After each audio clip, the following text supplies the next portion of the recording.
హైదరాబాద్ ఉమ్మడి రాజధాని వ్యాఖ్యలపై టీడీపీ నేత ధూళిపాళ్ల తీవ్ర ఆగ్రహం వ్యక్తం చేశారు. ఆంధ్రప్రదేశ్ను ముక్కలు చేసే బాధ్యతను సీఎం జగన్ వైవీ సుబ్బారెడ్డికి అప్పజెప్పారని ధూళిపాళ్ల ఆరోపించారు. సజ్జలకు దొంగ ఓట్లు పెంచే బాధ్యతను వైవీ సుబ్బారెడ్డికి, రాజధానుల సంఖ్యను పెంచే బాధ్యతను అప్పగించారని మండిపడ్డారు. అక్రమ సంపదను దాచుకోవటానికి, హైదరాబాద్లో ఆస్తులు కాపాడుకోవటానికే ఉమ్మడి రాజధాని డిమాండ్ తెరపైకి తెచ్చారని అన్నారు. 10,000 కోట్ల మేర నిర్మాణ పనులు జరిగిన అమరావతిని నాశనం చేసి మళ్లీ హైదరాబాద్ను రాజధాని అని ఎలా అంటారని ప్రశ్నించారు. అమరావతి నాశనం చేసింది ఆయనే కదా. ఉన్న రాజధానిని 10,000 కోట్లు పైగా ఖర్చు పెట్టిన రాజధానిని నాశనం చేసి 3 రాజధానులు, ఎగ్జిక్యూటివ్ క్యాపిటల్ ఒక చోట, లెజిస్లేచర్ క్యాపిటల్ ఒక చోట, ఇంకో చోట జ్యుడిషియర్ క్యాపిటల్ అని 3 ముక్కలు ఆటాడి చివరికి మళ్ళీ హైదరాబాద్కి వెళ్ళారు. అంటే వాళ్ళకు ఒకటి అర్థమైంది, అధికార పార్టీ నాయకులకు ఒకటి అర్థమైంది. ఇదే విషయంపై మరింత సమాచారంతో మా ప్రతినిధి దుర్గా మనకు అందుబాటులో ఉన్నారు. దుర్గా, ఏదైతే ఉమ్మడి రాజధానిగా హైదరాబాద్ అని వైవీ సుబ్బారెడ్డి చేసిన వ్యాఖ్యలకి సంబంధించి ఇటు టీడీపీ నేతలు ఏ విధంగా రియాక్ట్ అవుతున్నారు?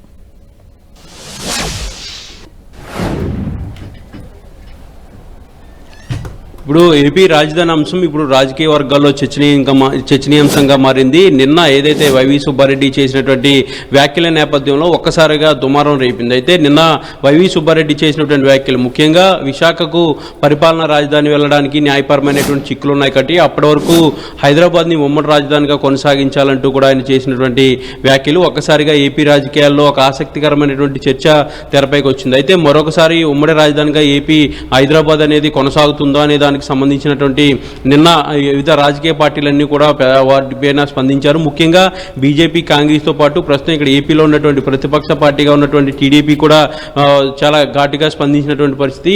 ఇప్పటివరకు కూడా రాజధానులకు సంబంధించినటువంటి క్లారిటీ అయితే రాలేదు. ఇప్పటివరకు గతంలో అమరావతి రాజధానిగా ఉండేది, ఇప్పుడు 3 రాజధానులు అంటూ కూడా వైసీపీ ప్రభుత్వం ప్రకటన చేసింది. దానికి సంబంధించినటువంటి అడుగులు కూడా వేస్తున్న నేపథ్యం. ఇప్పుడు తర్వాత తాజాగా హైదరాబాద్ని ఉమ్మడి రాజధానిగా కొనసాగించాలని నిన్న వైవీ సుబ్బారెడ్డి చేసినటువంటి వ్యాఖ్యల నేపథ్యంలో కొద్దిసేపటి క్రితమే వైఎస్ఆర్సీపీ నుంచి ఒక క్లారిటీ వచ్చింది. మంత్రి బొత్స సత్యనారాయణ దీనికి సంబంధించినటువంటి క్లారిటీ ఇచ్చారు. ఉమ్మడి రాజధాని అనేది మా పార్టీ విధానం కాదు, ఉమ్మడి రాజధాని అనేది 10 ఏళ్ల తర్వాత సాధ్యం కాదు అంటూ కూడా ఆయన చేసినటువంటి వ్యాఖ్యలు మొత్తం ఒక్కసారిగా ఈ రాజధాని చర్చకు తెరదించినట్టుగా మనకి అర్థం చేసుకోవాలి. ఎందుకంటే నిన్నటి నుంచి వైవీ సుబ్బారెడ్డి చేసినటువంటి వ్యాఖ్యలు అప్పటి నుంచి కూడా రాజకీయ వర్గాల్లోనూ ముఖ్యంగా ప్రజల్లోనూ కూడా దీనిపైన చర్చ జరిగింది. అటు టీడీపీ, బీజేపీ, కాంగ్రెస్ పార్టీలు కూడా పెద్ద ఎత్తున స్పందించారు. దీంతోపాటు అటు తెలంగాణ నుంచి కూడా, తెలంగాణలో ఉన్నటువంటి బీఆర్ఎస్ అలాగే కాంగ్రెస్, బీజేపీ నేతలు కూడా దీనిపైన స్పందించారు. హైదరాబాద్ ఉమ్మడి రాజధానిగా కొనసాగించడానికి మేము అంగీకరించమంటూ కూడా వాళ్ళు కూడా చాలా ఘాటుగా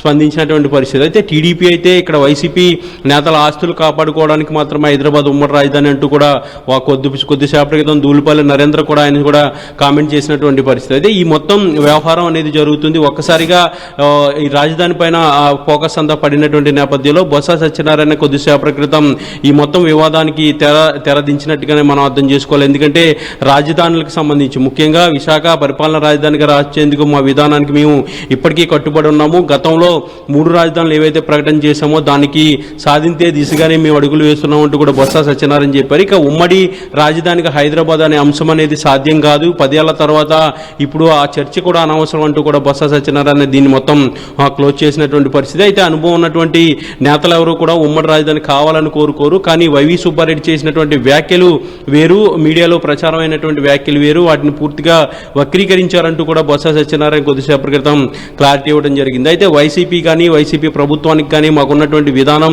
ఉమ్మడి రాజధాని అనేది మా విధానం కాదు అంటూ కూడా ఆయన చాలా స్పష్టంగా క్లారిటీ ఇవ్వడం జరిగింది. ఇక నుంచి ఈ ఉమ్మడి రాజధాని అంశానికి సంబంధించి తెరపడినట్టే చెప్పాలి. ఎందుకంటే నిన్నటి నుంచి వైవీ సుబ్బారెడ్డి చేసినటువంటి వ్యాఖ్యల నేపథ్యంలో అటు టీడీపీ అయితే చాలా ప్రధానంగా హైదరాబాద్లో ఉన్నటువంటి ఆస్తులు కాపాడుకోవడానికి ఉమ్మడి రాజధాని అంటూ కూడా ఉమ్మడి రాజధాని అన్న కొత్త అంశాన్ని తెరపైకి తీసుకొచ్చారంటూ కూడా టీడీపీ నేతలు కామెంట్ చేస్తున్న నేపథ్యంలో ఈ మొత్తం వ్యవహారానికైతే ఫుల్ స్టాప్ పడిందని చెప్పాలి. ఇక దీంతో పాటు ఇటు రాజధాని అంశానికి సంబంధించి నిన్న వైవీ సుబ్బారెడ్డి చేసినటువంటి వ్యాఖ్యల నేపథ్యంలో అటు విశాఖ పరిపాలన రాజధానికి సంబంధించి న్యాయపరమైనటువంటి చిక్కులు ఉన్నాయి. అప్పటి వరకు కూడా అక్కడికి వెళ్లే పరిస్థితి లేదు. ముఖ్యంగా ఉద్యోగులు ఇప్పటికే హైదరాబాద్ నుంచే అమరావతికి వస్తున్నారు, అమరావతిలో ఇక్కడ ఉద్యోగాలు చూసి మళ్ళీ హైదరాబాద్ వారాంతరంలో వెళ్తున్నటువంటి పరిస్థితి అంటూ కూడా వైవి సుబ్బారెడ్డి చేసినటువంటి వ్యాఖ్యల నేపథ్యంలో ఒక్కసారిగా ఉమ్మడి రాజధాని వైపు ఏపీ ప్రభుత్వం అడుగులు వేస్తుందా అనే దానికి సంబంధించి ఒక చర్చ అయితే జరిగింది. అయితే పొలిటికల్గా కూడా దీన్ని పెద్ద ఎత్తున హైలైట్ చేశారు. ముఖ్యంగా బీజేపీ అలాగే కాంగ్రెస్, బీజేపీ నుంచి కూడా ఏపీ బీజేపీ నేతలు సత్యకుమార్ పురంధరేశ్వర్ లాంటి